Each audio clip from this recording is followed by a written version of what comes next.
അസ്സലാമു അലൈക്കും വറഹ്മത്തുള്ളാഹി വബറകാതുഹു. ഫൈസ്മിയുടെ പുതിയൊരു വീഡിയോയിലേക്ക് പ്രിയപ്പെട്ട പ്രേക്ഷകർക്ക് ഹൃദ്യമായ സ്വാഗതം.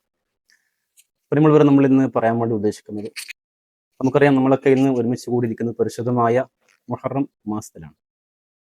മുഹറം മാസത്തിന്റെ പവിത്രതയും അതിന്റെ മഹത്വവും അടങ്ങിയിട്ടുള്ള, അതുപോലെ മുഹറം മാസത്തെ തസ്വാ, ആശുറ എന്നീ പ്രധാന നോമ്പുകളൊക്കെ സംബന്ധിച്ചിട്ടുള്ള ഒരു വീഡിയോ നമ്മൾ മുമ്പ് ചെയ്തിട്ടുണ്ടായിരുന്നു.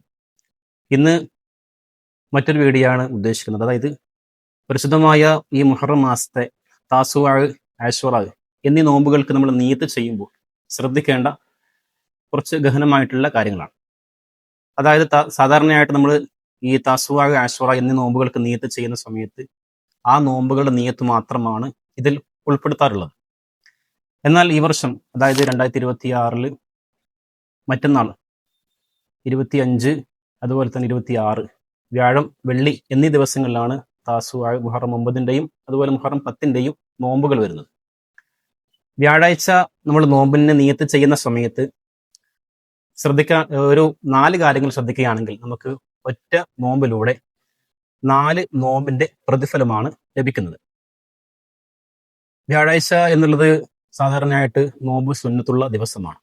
അതുകൊണ്ട് തന്നെ വ്യാഴാഴ്ചയുടെ നോമ്പിന്റെ നിയ്യത്ത് കൂടി നമ്മൾ നിയ്യത്തിൽ ഉൾപ്പെടുത്തുക. അതായത് താസ്വായിന്റെ നോമ്പിനെ നിയ്യത്ത് വെക്കുന്ന സമയത്ത് നബൈതു സൗമഗദിൻ അൻ അദായി സുന്നത്ത യൗമി താസുആ ലില്ലാഹി തആല, നാളത്തെ താസ്വായിന്റെ സുന്നത്ത് നോമ്പ് അല്ലാഹു തആലക്ക് വേണ്ടി നോറ്റുവീട്ടുവാൻ ഞാൻ കരുതി എന്നാണ് നോർമലായിട്ട് താസ്വായിന്റെ നോമ്പിന്റെ നിയ്യത്ത് ചെയ്യാറുള്ളത്. അതിന്റെ കൂടെ തന്നെ വ്യാഴാഴ്ചത്തെ സുന്നത്ത് നോമ്പ് എന്നുള്ള കാര്യം കൂടി ഉൾപ്പെടുത്തുക. അതുപോലെ തന്നെ മുഹറം 1 മുതൽ അവസാനം വരെ മുഹറം മാസം മുഴുവനും നോമ്പ് നോക്കൽ പ്രത്യേകം സുന്നത്തുണ്ട്. ആ ഒരു നിയ്യത്ത് കൂടി അതിൽ ഉൾപ്പെടുത്തുക.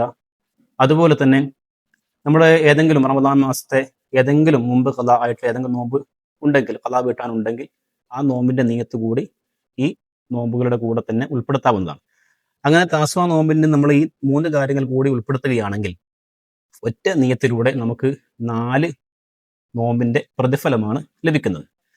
ഇനി പിറ്റേ ദിവസം വെള്ളിയാഴ്ച നമ്മൾ ആശുറ നോമ്പിന്റെ നിയ്യത്ത് വെക്കുകയാണെങ്കിൽ, ഈ സുന്നത്ത് നോമ്പുകൾക്ക് സാധാരണയായിട്ട് ഈ ഉച്ചക്ക് മുമ്പായിട്ട്, അതായത് ആശുറായിന്റെ ദിവസം വെള്ളിയാഴ്ചയാണെങ്കിൽ വെള്ളിയാഴ്ച ജുമുഅക്ക് മുമ്പായിട്ട് നിയ്യത്ത് ചെയ്താൽ മതിയാകുന്നതാണ്.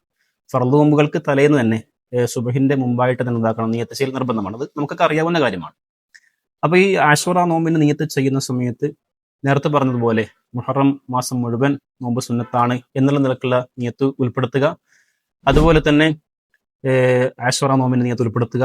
അതുപോലെ നമ്മുടെ മുമ്പ് ഏതെങ്കിലും ഫർളായിട്ടുള്ള നോമ്പ് ഖളാ വീട്ടാനുണ്ടെങ്കിൽ ആ നോമ്പ് കൂടെ എന്താക്കുക, ഈ ഒരു നിയ്യത്തിൽ ഉൾപ്പെടുത്തുക. അങ്ങനെ ആശുറ നോമ്പിന്റെ നിയ്യത്തിൽ 3 നോമ്പിന്റെ പ്രതിഫലം നമുക്ക് ലഭിക്കുന്നതാണ്. അപ്പൊ ഇത്തരം കാര്യങ്ങളൊക്കെ നമ്മൾ ശ്രദ്ധിച്ചു കഴിഞ്ഞാൽ, നമ്മുടെ ആരാധനകളിൽ, നമ്മുടെ മറ്റുള്ള ഇബാദത്തുകളിലൊക്കെ ഒരുപാട് കാര്യങ്ങൾ നമ്മൾ ശ്രദ്ധിച്ചു കഴിഞ്ഞാൽ നമുക്ക് ഒറ്റ ഇബാദത്ത് കൊണ്ട് തന്നെ നമുക്ക് ധാരാളം പ്രതിഫലം ലഭിക്കുന്ന കാര്യങ്ങളൊക്കെയാണ് ഇപ്പോൾ നമ്മൾ പറഞ്ഞിട്ടുള്ളത്.